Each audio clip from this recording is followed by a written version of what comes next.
Kilroy Travels.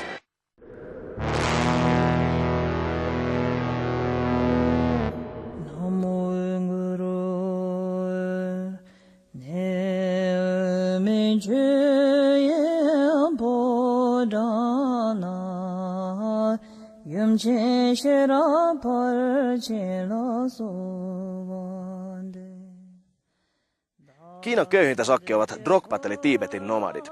Kun peruspaimentolainen tienaa ehkä muutaman euron kuussa, nousee shanghailaisen sligi helposti usean 1000 markkaan.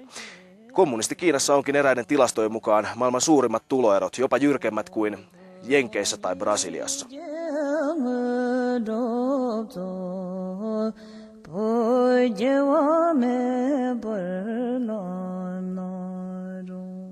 Nomadit hengaa perheyhteisössä ja vaeltaa kesät koirineen jakkeja ja lampaita paimentaen. Asuntona on teltta ja sapuskana jakinvoi plus champpa eli mallasjauhot.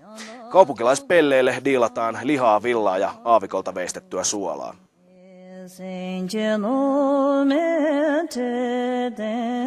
Vaikka toimeentulo vaatii perkeleellisen raskasta työtä, ovat nomadit mahdollisesti myös Kiinan vapaimpia ihmisiä, kaukana korruptoituneen koneiston kuristusotteesta. Olenkin varsin mieltynyt tähän reippaaseen elämänasenteeseen ja annan Drogba-kansalle massiiviset respektit. Harkitsen vakavasti Babylonin mediakoneistossa huoraamisen vaihtamista lammaspaimenen uraan Namtsojärven rannalla. Naapuriteltasta 13 kilometrin päästä olisi myös viehättävä nomadiprinsessakin tsekattuna.